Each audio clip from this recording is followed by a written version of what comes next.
so what is privacy by design? It's one of these terms that you've been hearing about, and you are hearing about more and more. But the thing is that the concept has been around for a while, actually.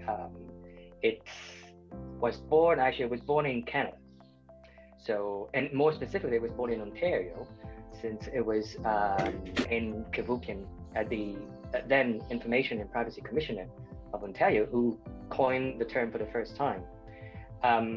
And the concept has been evolving, has been gaining traction over the years, and until the GDPR came. So what happened? What did the GDPR change? Well, basically what it did is that it made privacy by design a full-fledged legal requirement for the first time.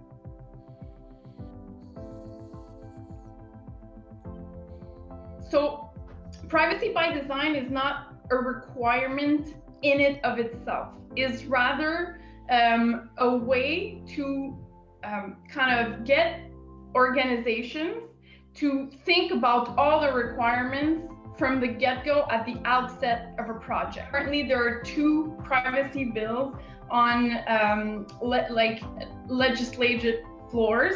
One in the federal level. So that's C11 for the slang. I'm gonna try to use that from now on. And then in Quebec, there's the Bill 64.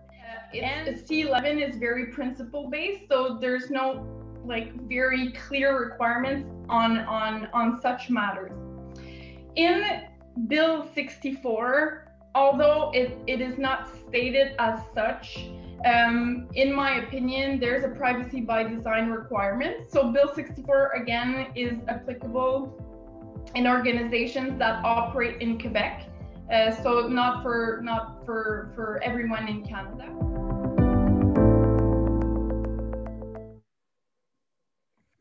Right, so that was a small snippet from our previous session.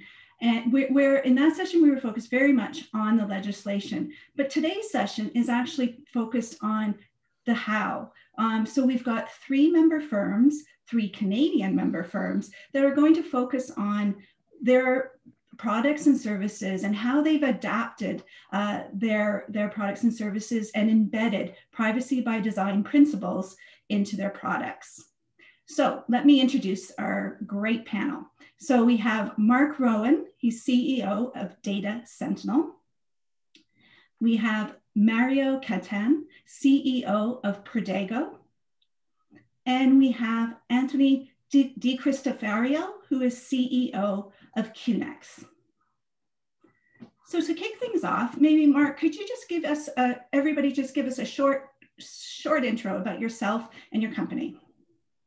Sure, happy to. Mark Rowan, I'm a co-founder and CEO of Data Sentinel, as Donna pointed out.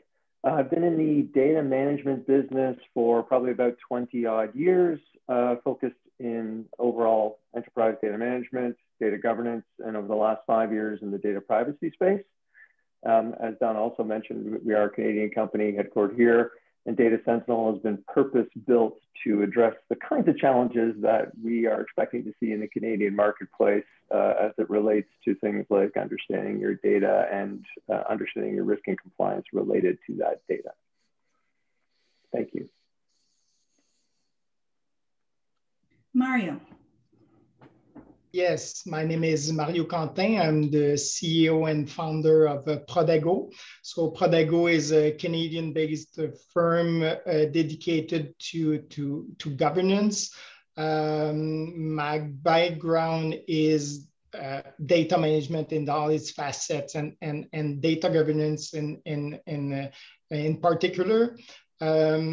I definitely have a special interest in both privacy and AI, in the sense of privacy being a core and a key element of governance that basically dictates many requirements and many elements we see around governance.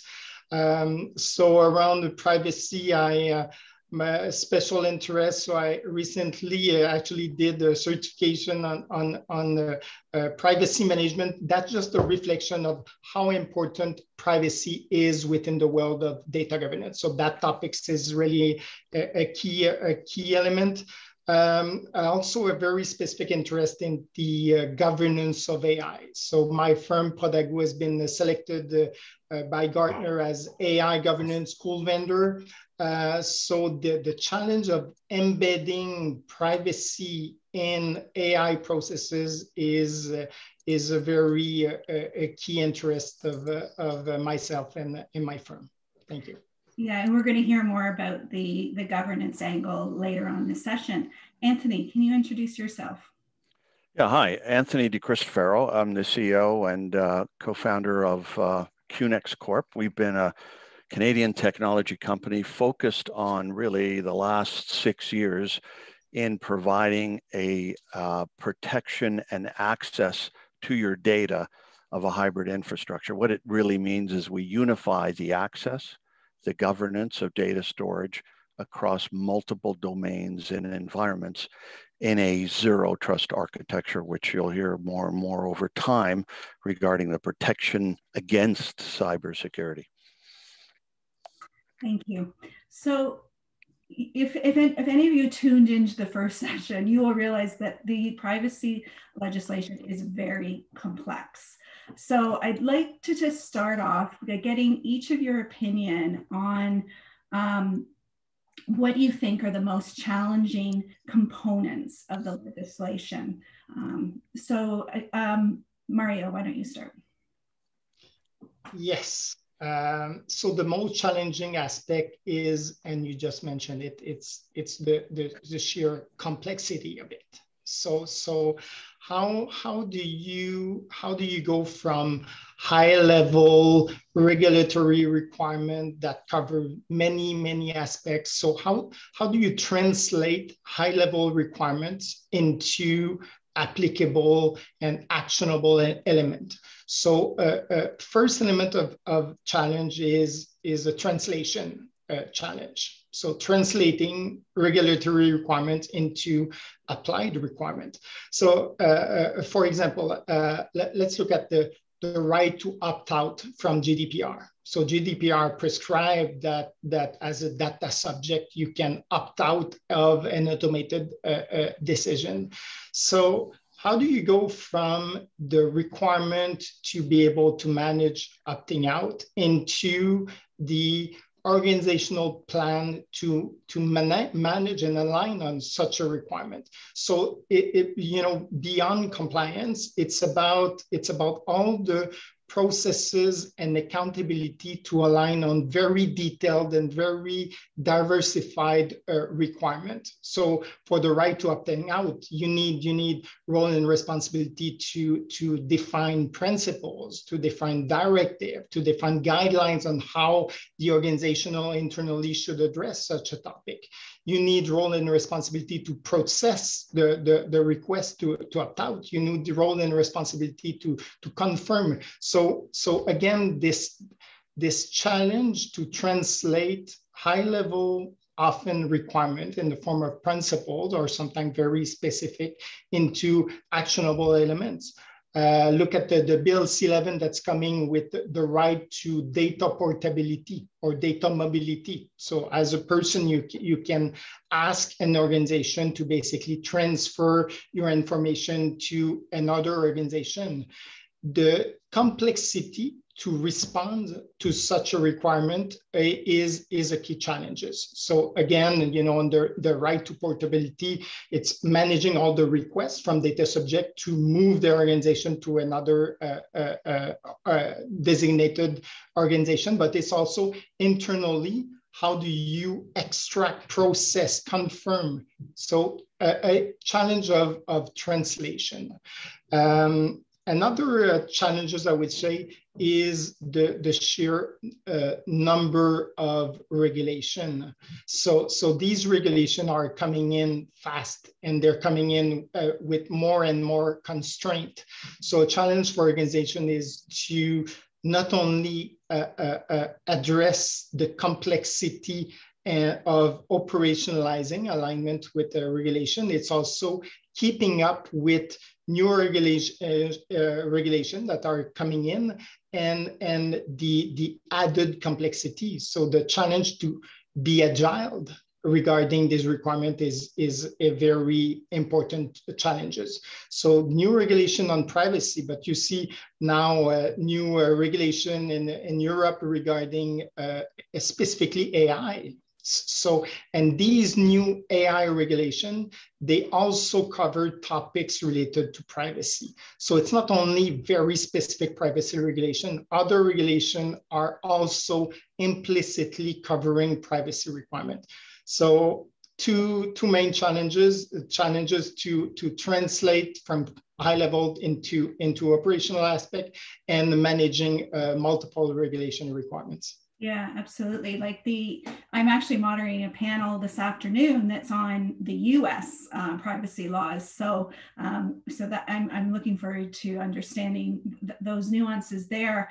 But so Mark, what are your thoughts on this? Where do you see as the challenge? You see it, the dynamic nature of these requirements? Happy to add to that. And by the way, Mario, so completely agree with what you're describing as well as a primary driver that is causing challenges. But then we layer on top of that. So if that's the bottom layer of the cake for making an example, then layer on top of that complexity of systems and data holdings that exist within enterprise in Canada today. You've got companies that have hundreds of data sources. You have organizations that have accumulated petabytes of data in many cases across structured data systems, so on-prem systems, hybrid cloud systems, and just the vast quantity of the data that needs to be managed is creating an enormous challenge. Add to that the complexity of the data. You've got email systems, you have file management systems, in addition to traditional enterprise warehouses. And the regulations that Mario was describing articulate that you need to be able to track and manage things like PII or sensitive data across that vast ecosystem of information. So how do you do that? And how do you comply with those regulations without automation being a key element of it? But more specifically, how do you leverage those data assets to confidently grow your business, knowing that you're compliant with the regulations that are coming into the Canadian marketplace? And then the next layer of the cake is, well, it may not just be Canadian regulations that you're concerned with. It could be global regulations. And your data assets are distributed around the world in some cases. And you do need to be considered, you need to consider those types of assets and the laws that you're exposed to geography by geography around the world. So the problem becomes a multiple the larger the organization is, to the point where it can be daunting. Yeah, absolutely. Anthony, how about yourself? What do you see as a challenge?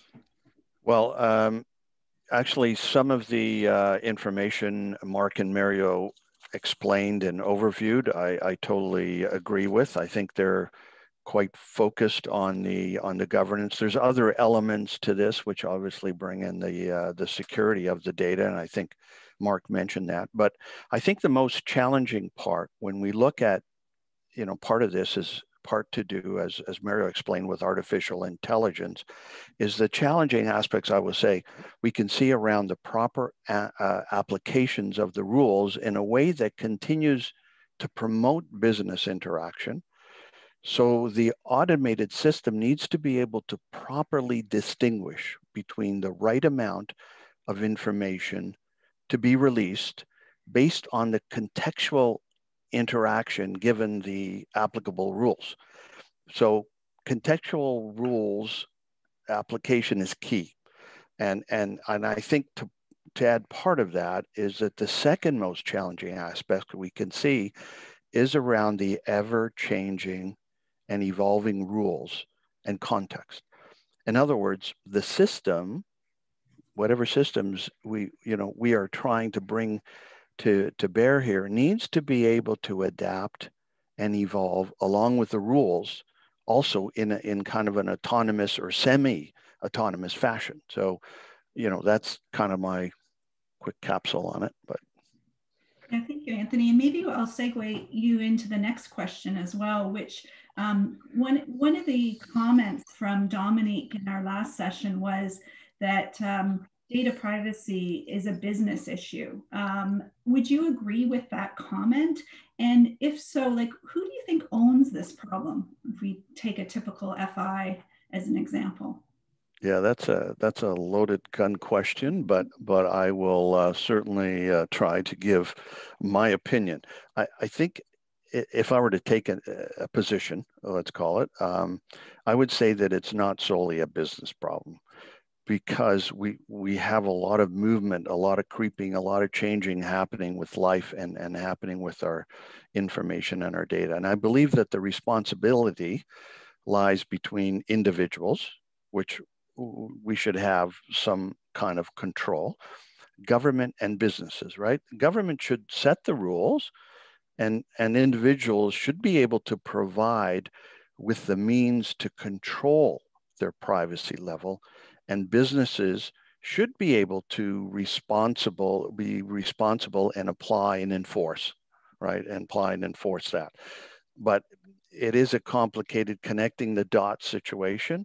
But at the end of the day, the individual should have control, right? To some extent of that control. And it is a delicate balance, because business has to, we're in a new age, and business has to build business. And so unfortunately, it builds business on data. And so that's part of it anyways. Yeah, I think this dynamic aspect of the life of the privacy rules, like it's not just a rule that you have to, do an annual attestation or something like that. It has a life, it's dynamic. And so I think that this, this ownership is very widespread. And so the knowledge share and talent is a very interesting concept. Mark, what are your thoughts on who owns it? Yeah, I was going to provide a couple of real specific examples, actually, and what we're seeing in our client interactions today.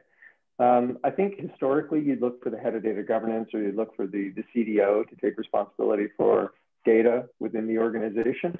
But in the context of what we're talking about, I think organizations are exposed to some fairly negative consequences when you think about if there were to be a breach, as an example, and you think about if you are not compliant with a regulation, what is the impact of that to the organization? And you get down to things like reputational damage within your industry. You talk about financial fines. And then, of course, there's litigation, which we have begun to see occur within the Canadian marketplace in particular, along with some past negative impact that was derived through some data breaches. And that, of course, drives class action suits. So the exposure to organizations is significant and can get into the range of hundreds of millions of dollars. So who owns that problem? That's certainly not the data governance head or the head of or the CDO. It's really the board. It's really the CEO. And there's a group of people on the committee that we've seen who are participating in these sales processes with us and in the investigation and requirements process with us. It's the CEO, the CIO, the CDO, risk and compliance, head of risk and compliance, and the CISO. And of course, then the Chief Privacy Officer, which is a new role that's evolving in the Canadian marketplace, but we do see already in Europe and in certain elements of the US marketplace. So our view is that it is a business problem, and the most senior people within the organization have a responsibility given the potential downsides that we're seeing in the marketplace today. Yeah, thank you. I want to just encourage the audience to send questions throughout, because we don't have to leave them to the end. So if you have something that you want to tag, just send the question through to me. Mario, I'm going to move you on to the next question, because I want to make sure you guys have a good time to talk about the systems that you're working on.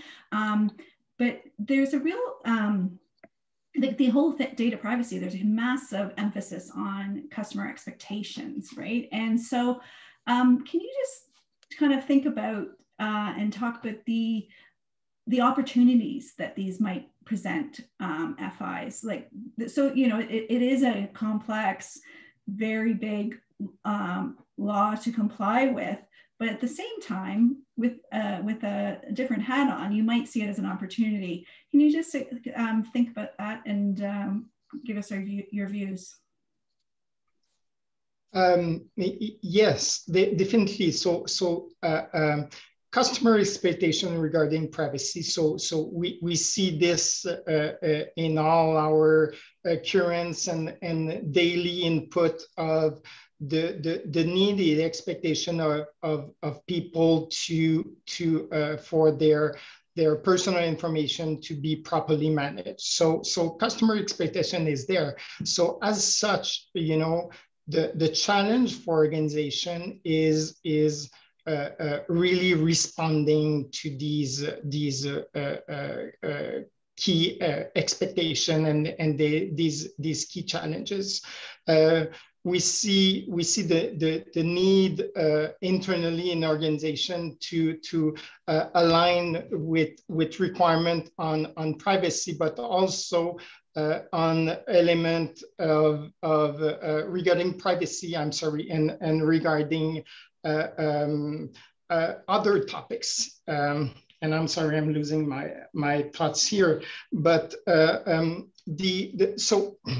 so the challenges here again is for organization to I would say embed privacy in their DNA. So the opportunity here is for organization to react and understand these customer expectations and to see this beyond a need for regulatory compliance. There's an opportunity for organization to really change the way they're doing things and to make the management of personal information part of their DNA. And there's a great challenge there. So how do you really embed the management of personal information in part of your DNA? So it needs to go beyond compliance. So compliance, responding and being able to say, yes, we're compliant, but how do you really manage the risk related to privacy? You know, risk of not being compliant is one thing. Operational risk is another thing. Mark mentioned risk related to reputational risk. So these are drivers for organization drivers and opportunity for organization to change the way they do things. Mark mentioned the need to have a top-down approach. You need the CEO to really own this. You need the board to say this is important for the organization, and that's an opportunity to drive this change. So ownership at the top level is a key element. Now who owns this? So owning the direction is one thing. How does it translate? We see this as an opportunity to improve collaboration within different sectors. It means you might have a chief privacy officer who will own the privacy requirement, translate and manage the core capability. But we see increasingly the need to collaborate with the chief data officer. So you cannot manage privacy if you don't actually classify your data the proper way. So this is an opportunity to improve collaboration between different stakeholders in the organization. And this need and this opportunity to change the way things are done, we see this specifically in the context of automated decision system. You know, you will not succeed at managing privacy within your automated decision system without a strong need and a strong line of direction from the board. You won't see it without the proper leadership of the chief privacy officer, and you won't succeed without the CDO acting as a conductor in terms of the operational practices to to align the operational element within automated system. So an opportunity to improve collaboration between different stakeholders driven by a need not only to comply, but a need to support these new customer expectations. Thanks, Mario. Mark, what about yourself? What do you see as some of the opportunities for firms? Yeah, and I think there is two sides to the sword, right? So there's obviously the regulation, and if you don't do this, these bad things are going to happen to you. But on the upside, if you are implementing a sound data governance program, you are investigating your data from the perspective of sensitivity. You can also do so from the perspective of quality. At the same time, you have the ability to know and understand all of the assets that exist within the organization in structured and unstructured sources, and you're governing them appropriately. Now you have the opportunity to confidently consume that data for your business purposes, those intended business purposes, and that you can trust the data that you're producing because you put in place all these different programs to manage it more effectively. So you know when you're using those assets for your analytics or for your operational systems, that you've got compliant, trustworthy, correct data that will, at the end of the day, here's the kludgy little term, but you can sleep at night knowing that you've buttoned it down to the degree that you need to, and it's extremely well governed. Yeah, there's a real balance, risk reward. So now, the whole purpose of today's session is really to dig into the practical and the how. And we've got these three great firms here. So Anthony, I wonder if you could start us off kind of in the core part of the session. Can you just talk a little bit about your product and service and how you're embedding privacy by design into your product development efforts, and what can customers expect? Sure. I think one of the things, it's interesting because we're talking about a lot of governance, a lot of the rules, a lot about how we deal with the data. But we have to understand that, you get a compromise and there's 100 million people's personal data out there, right? So cyber hygiene, or the lack thereof, is really one of the greatest causes of cyber crime. So it's not so much that these bad actors are so good, it's just that people leave very basic things undone. And so when it comes to what we end up doing or helping corporations is we end up taking the data, which could be, as Mark explained, in a hybrid infrastructure, could be on-prem, could be in Azure, could be in a cloud. And we take that and then we put controls. So we put micro-segmentation controls of this data. So one of the key purpose or objectives of our platform is secure and protect all the data and the information, as well as keep the platform secure. And given the primary function of the application, if you do a secure transfer, or if you access something, whether you're a remote workforce or whether you're on-prem, the transport of the data from source to destination, we ensure that only the authorized user has access to that data and guarantee that the data reaches the intended recipient. Our platform helps, individuals, it helps corporations maintain compliance, but it is the policies set by the company and enforced by our platform that helps with the entire compliance. And we secure that data, and we make it very productive because very soon, in the next month or so, we're going to be completely integrated into Windows. And that means scaling thousands of employees overnight, plug and play. And even though all this auditing is going on in the background, even though you're encrypting a pipe and going point to point, the user will never know that background of security is being done, and keeping that user and that person very productive, and the corporation having that control, I guess, that helps with compliance and policies of the company.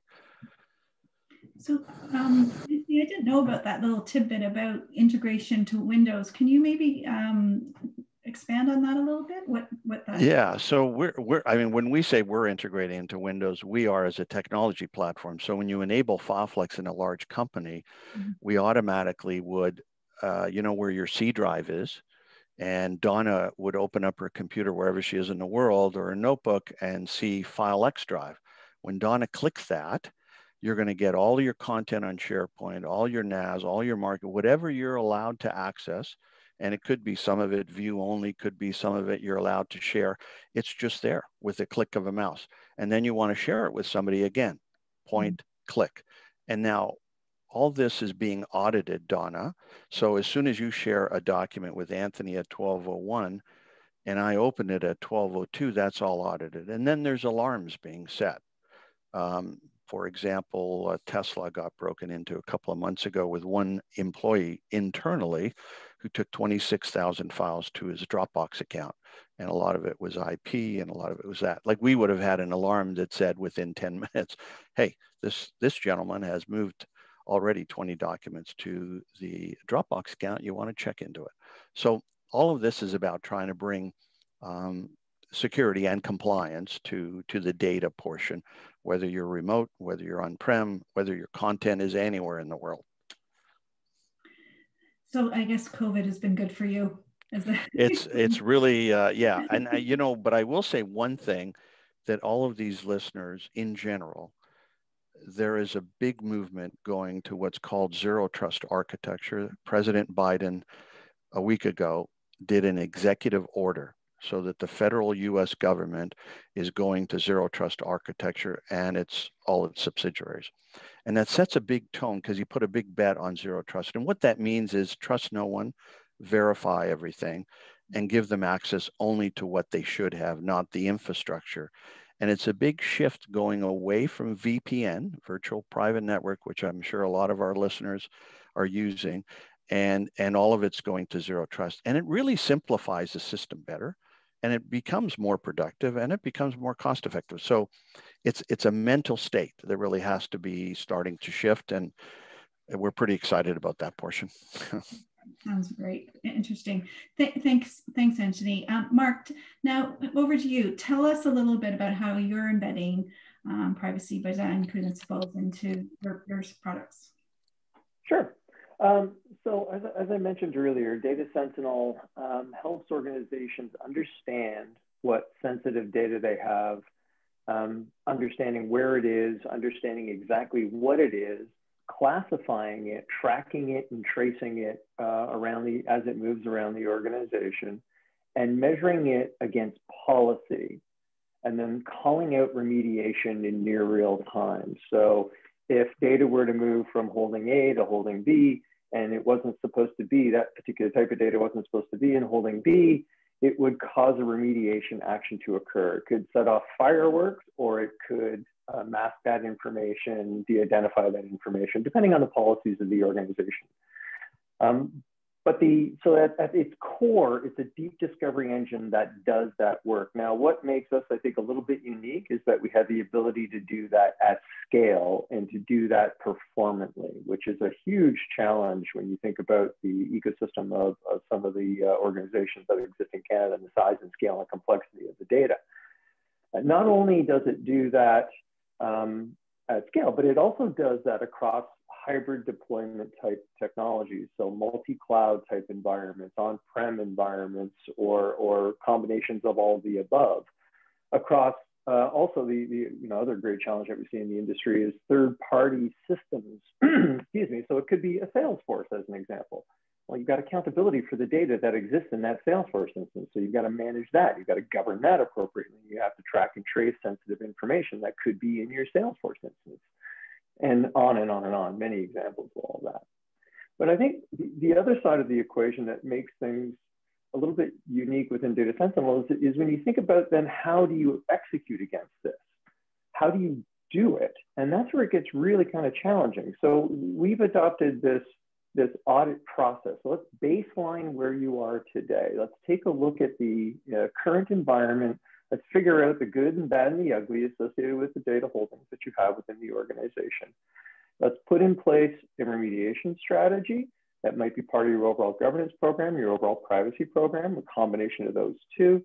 And then we implement Data Sentinel persistently within the organization. So it's always hunting. It's always looking for those exceptions to policy as data moves around the organization, or you're bringing new data into the organization through an acquisition or through just the common business practice of bringing in third-party data into the company.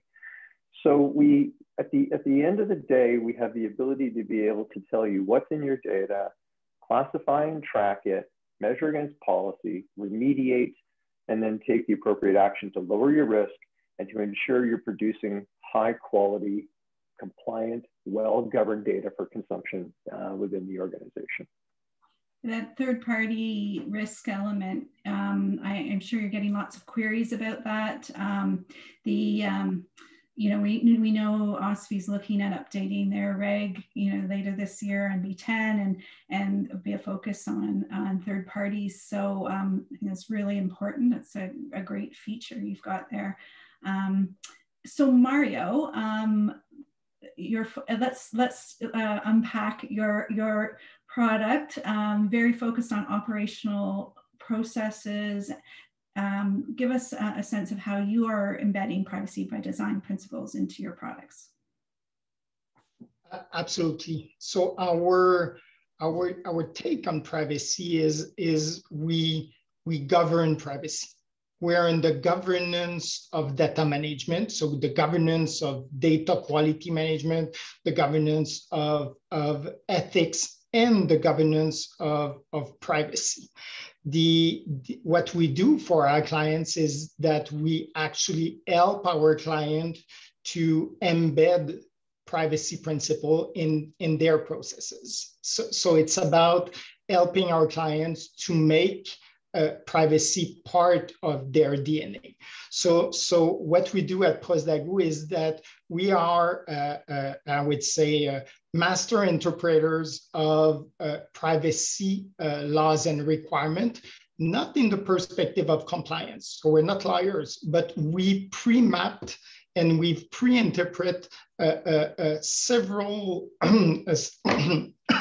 several privacy laws and requirements from the world, and we've for each of these laws, for each of these for each statement of these laws, we've pre-identified the operational requirements to align with these laws. So we've mentioned at first that one of the core challenges is just the sheer complexity of the privacy law. So we've predefined the operational requirements, the operational playbook, and the cartography of who needs to be involved in the organization to basically be aligned on GDPR, on PIPEDA, on Bill C-11, on HIPAA, on Alberta Health Information Act. So we've done this translation in the form of IP and content. It translates basically into detailed operating practices. So for Bill C-11, we go at a very level of detail. We've got 360 operating practices that needs to be implemented throughout the organization to align with upcoming law and Bill C-11 requirement. So interpreter of this. By doing this, what we do, basically, we're able to help organizations to baseline what they have. So we help them to assess the different processes that they have, that they do not have.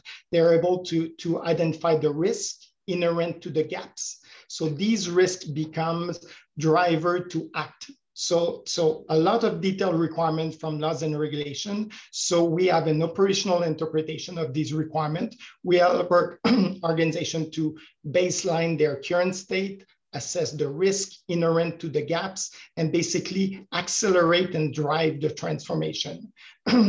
So we see the challenge as a challenge of transformation. How do you go from not managing this, being forced to comply with all these requirements? So how do you plan this? How do you identify all the right stakeholders? How do you plan? How do you prioritize your action? So because we've done this pre-interpretation of the operational requirements, we help organizations to accelerate their transformation, their readiness in terms of processes in order to be ready to comply. We think it's a lot about building internally for organization the agility to respond to regulation.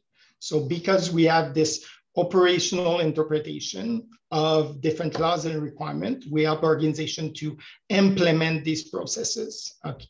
We help organization to transform, to clarify the role and responsibility, and thus gain the agility to face the new requirements that are coming. We decoupled the operationalization from the law, thus gaining the agility.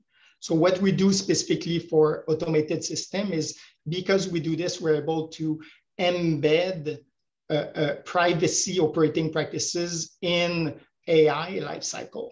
Okay, so this is where it becomes truly privacy by design for automated system.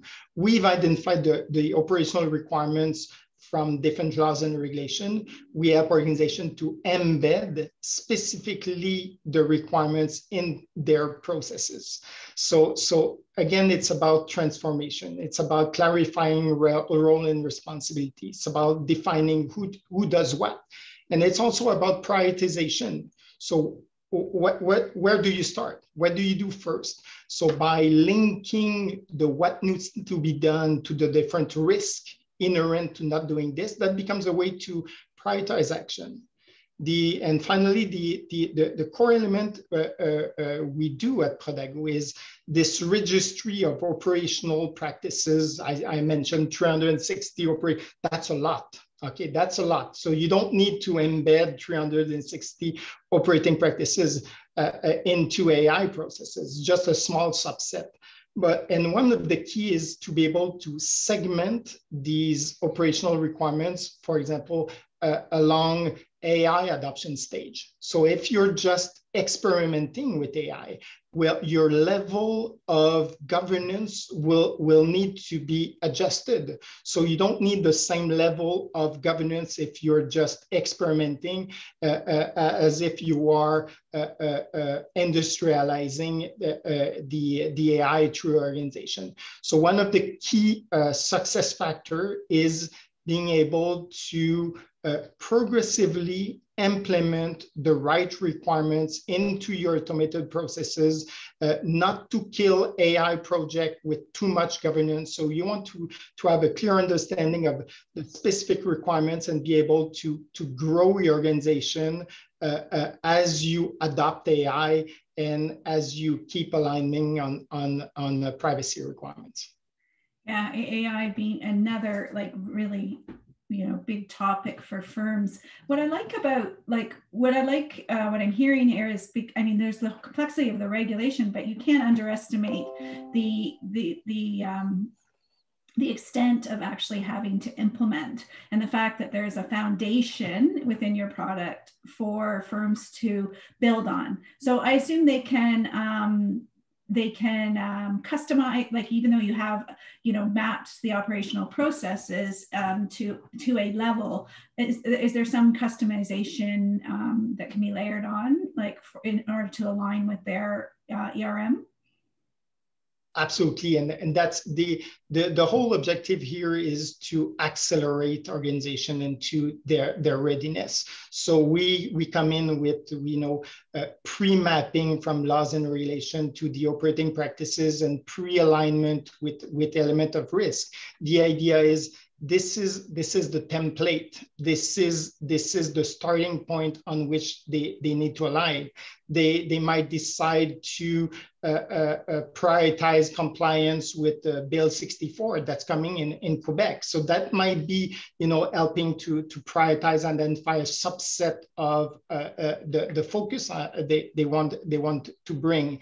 But the idea is this registry that comes and accelerate organization is then ready to be customized for organization to reflect their own internal processes. But the idea is this pre-mapping is truly an accelerator for organization to be ready.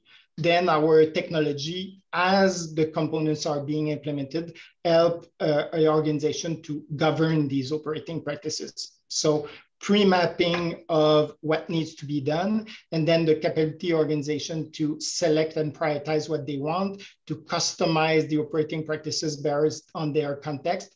And as they implement the different pieces, then they start to govern them. They start to ensure that the roles and responsibility are aligned, and they build the trust that they're being effective, compliant, and principled in their management of private personal information.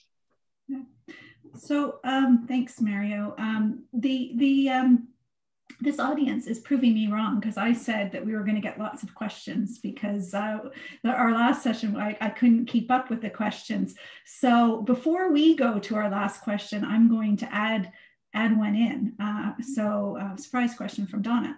One of the things that I think is important with RegTech is the ability for firms to work with other firms, because you can scale better, right? And this is a prime example of a regulation that is highly complex. And so, could one firm, is there the ability for one size fit all is highly unlikely. I'm not sure, because we haven't prepped this question, who might want to talk about this, but have you started talking with other firms to collaborate and to provide a more holistic solution as you are engaging with your customers? Mark, you're nodding, so you're getting this question. Thank you. As a matter of fact, yes, we have. Both from a number of perspectives, actually, and this has proven to be extremely interesting. We have partnerships with law firms, with insurance companies, not from the perspective of an insurance company being a client, but from the perspective that they're trying to sell breach insurance. And there's a challenge in the marketplace around understanding what the risk is before you write that policy.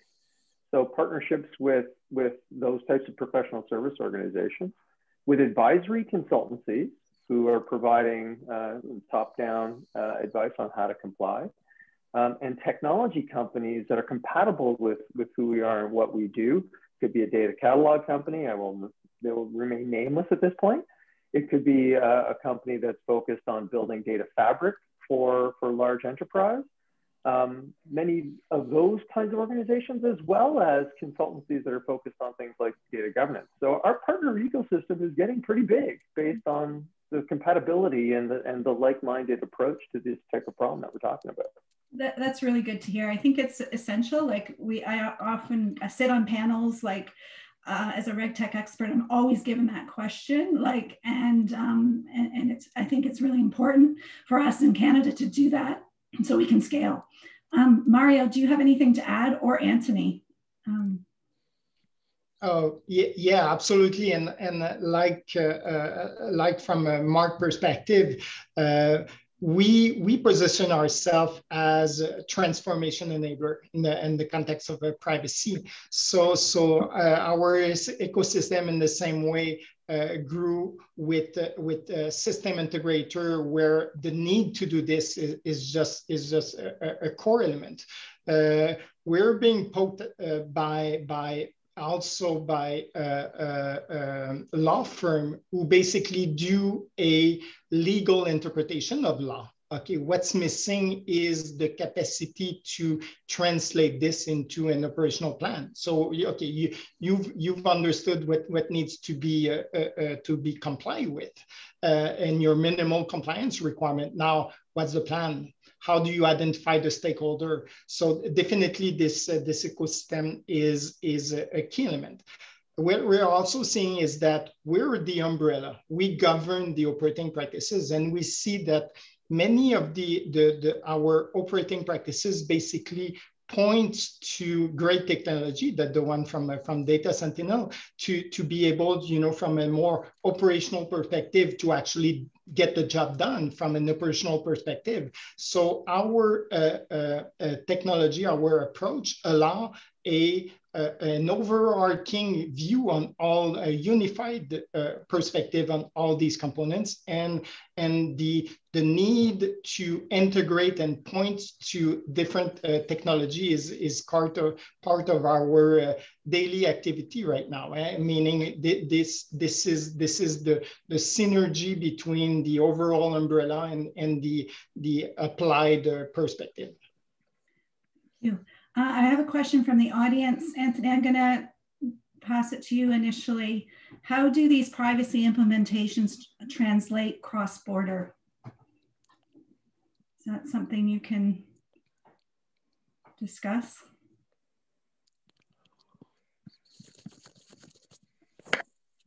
Was that directed to Anthony? Yeah, it was, but we might have lost him. I can't see him.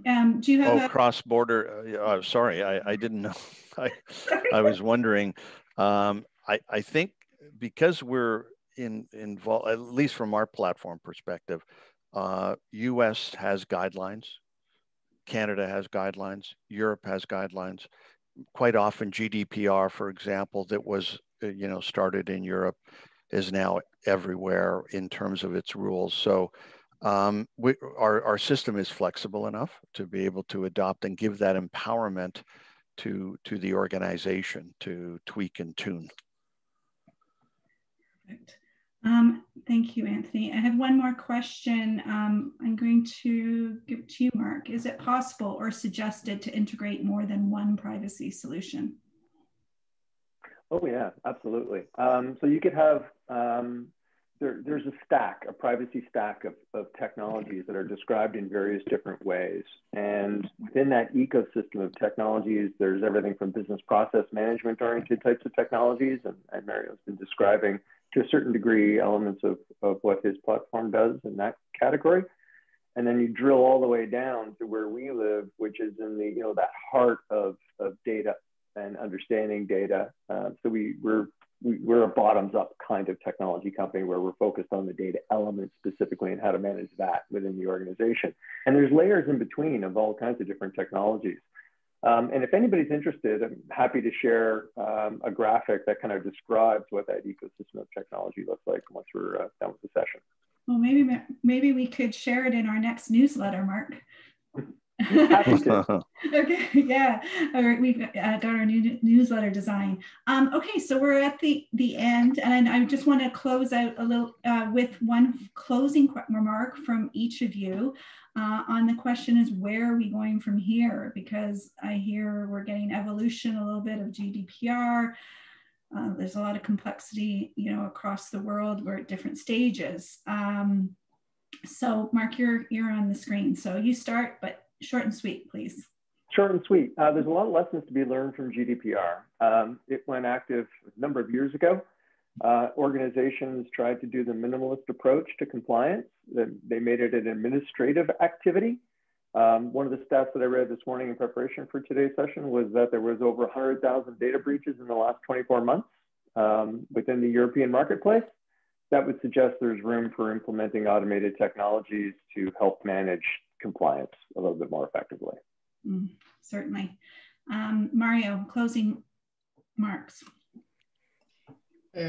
Yes, so more and more regulations. We see this, and the new regulation they are adding more constraints to the other ones. So I think the real need that's being asked for at this point is the need for agility.